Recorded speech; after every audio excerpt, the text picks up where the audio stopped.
Halo semuanya, apa kabar? Balik lagi sama gua. Oke guys, gua habis sakit ya. Gua habis sakit jadi suara gua mungkin agak rada serak gitu.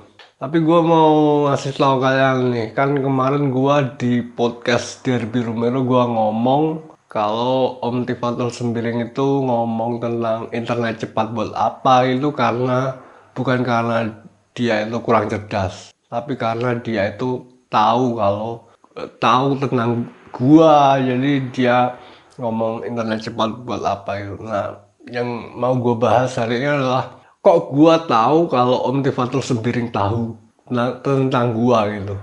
Nah, apa gua punya semacam kemampuan spiritual atau kemampuan istimewa gitu yang bisa membuat gua tahu kalau seseorang tahu tentang apa yang dia ketahui itu? Enggak, guys. Gua bisa tahu Om Tifatul Sembiring itu tahu tentang kemunculan gua gitu karena gua ngelihat Om Tifatul Sembiring itu paham konteks. Jadi konteks awareness. Jadi itu yang gue maksud dengan konteks awareness. Jadi gua ngelihat seseorang itu gua gak cuma ngelihat eh, ekspresi wajahnya ya, biarpun juga mungkin banyak orang yang punya kemampuan membaca seseorang itu dan paham membaca ekspresi wajah itu. Gua lebih dari sekedar membaca ekspresi orang. Gua membaca konteks awarenessnya, paham konteksnya, paham paham konteks. Kalau konteksnya agak ada masalah itu wajahnya sedikit gimana gitu, paham konteks. Kalian paham nggak konteks? Dibilang paham konteks, nggak paham. Jadi gua ngelihat Om Tifatul Sembiring itu paham konteks dulu itu. Jadi gua tahu kalau dia itu tahu kalau gua tuh ada gitu. Jadi gua bisa tahu kalau Om Sembiring itu tahu karena Om Sembiring itu paham konteks. Dan bukan cuma Om Tifatul Sembiring yang gua tahu kalau dia tahu, tapi gua juga tahu beberapa orang yang tahu tentang gua, dan gua juga tahu kalau mereka itu tahu. Jadi gua tahu siapa aja yang tahu soal gua dan masalah yang terjadi ketika kemunculan gua. Lalu Donald Trump datang untuk menculik gua gitu, gua tahu siapa yang tahu tentang gua gitu. Dan gua gak akan mencoba melindungi mereka dengan menyembunyikan identitas mereka. Gua gak akan melindungi mereka dengan cara menyembunyikan identitas mereka. Gua bakal ungkap kalau gua tahu, ya gua kasih tahu mereka ini tahu dulu itu tahu. Buat apa gua lindungin? Kere banget lah gua ngelindungin.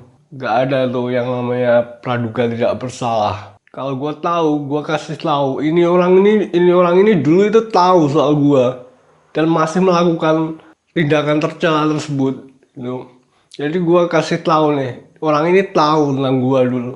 Karena gue lihat dia paham konteks. Jadi gue tahu Om Tifatul Sembiring itu tahu tentang gue itu karena gue lihat Om Tifatul Sembiring itu paham konteks, bukan karena gue punya kemampuan penginderaan spiritual atau dengan teknik tertentu gitu ya. Enggak, cuma ngelihat dari gue cuma ngelihat seseorang itu dari paham atau enggak konteks dari pembicaraan kita, paham atau enggak dari cara ngomongnya itu, paham enggak konteks dengan apa yang sedang terjadi saat ini gitu. Jadi nanti kalau ada seseorang gitu ya, nah gue dan dia dulu itu tahu, gue pasti tahu dia ini dulu tahu tentang masalah yang dulu terjadi. Gue kasih tahu, gak bakalan gue sembunyiin identitasnya. Buat apa? Ya, jadi gitu guys. Jadi gitu gimana caranya gue bisa tahu kalau Om Tifatul Sembiring dulu tahu. Dan gak cuma Om Tifatul Sembiring, ada beberapa orang lainnya yang juga tahu tentang kemunculan gue di pemerintahan. Di pemerintahan saat ini ya, di pemerintahan yang lalu, atau ya pokoknya lumayan banyak yang tahu tentang gua. Dan mereka tuh cara gua melihat mereka tahu itu, gua lihat mereka itu paham konteks atau enggak. Jadi gitu, gua gak pakai kemampuan istimewa atau gimana, cuma gua bisa membaca orang dengan level advance. Gua ngelihat dia paham konteks atau enggak. Oke, jadi kalau kalian pengen belajar membaca orang, kalian mungkin bisa baca buku atau gimana, tapi tetap aja gak bakalan bisa sebagus sama orang yang punya talent buat membaca orang kayak gua. Oke, jadi segitu dulu ya guys vlog buat pada ini. Thanks for watching, see you next time.